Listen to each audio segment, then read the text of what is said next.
Human rights PWAO TV channel ప్రేక్షకులకు human rights protection and welfare awareness organisation తరపున హృదయపూర్వక నమస్కారాలు తెలియపరుస్తూ ప్రాణాలు తీస్తున్న గుంతల రోడ్లపై ఉన్నటువంటి గుంతలు అనే అంశం మీద మనం ఈరోజు చర్చిద్దాం. రహదారులపై గుంతలు పౌరుల ప్రాణాలు తీస్తున్నాయి. ముఖ్యంగా ద్విచక్ర వాహనాలపై వెళ్తున్న వారు ఎక్కువగా ప్రమాదాలకు గురవుతున్నారు.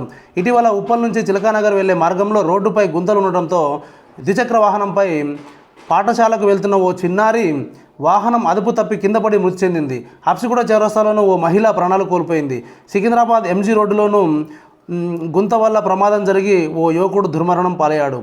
ఇక కంకర తేలిన రోడ్ల వల్ల అనారోగ్యం పాలవడంతో పాటు వాహనాలు పాడవుతున్నాయి. గుంతలున్న మార్గాల్లో వేగం భారీగా తగ్గుతుంది. దీంతో ఇంధన వినియోగం పెరగడంతో పాటు పని గంటలపైన ప్రభావం పడుతుంది. అధ్వాన రోడ్ల వల్ల సగటు వేగం 25 కిలోమీటర్ల నుంచి 12 కిలోమీటర్లకు తగ్గితే ఇంధన వ్యయం దాదాపు 35 నుంచి 50% పెరుగుతుందన్నారు రవాణా రంగ నిపుణులు ఒకరు ఈ విధంగా తెలిపారు.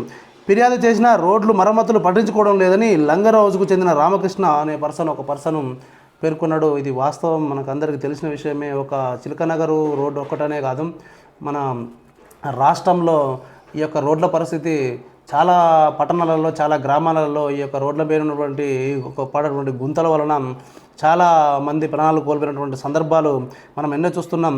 మరి మన హైదరాబాద్లో ఇలాంటి గుంతల వలన ఈ యొక్క హైదరాబాదు వర్ష ప్రభావానికి గురైనప్పుడు ఆ గుంతలలో నీరు నిండి ఉండడం వలన వాహనదారులు ఎవరైనా ఉన్నట్టయితే అక్కడ పరిస్థితులు అర్థం కాక ఆ గుంతలో చిక్కుకొని ప్రాణాలు కోల్పోతున్నటువంటి సందర్భాలని మనము ఎన్నో చూస్తున్నాం. కనుక ఈ విషయాన్ని స్థానిక అధికారులు, రోడ్డు రవాణా అధికారులు, అలాగే రాష్ట్ర ప్రభుత్వం కూడా ఈ విషయంలో చొరవ తీసుకొని ఈ యొక్క గుంతలన్నింటినీ మరమ్మతులు చేయించి ఇక ముందు వేసే రోడ్లు ఏమైనా ఉన్నా కూడా నాణ్యతగా వేయడానికి ప్రయత్నం చేయాలి. నాణ్యత రోడ్లు వేసేటువంటి నాణ్యత లోపం వల్లనే ఈ యొక్క పరిస్థితులు ఏర్పడుతున్నాయి.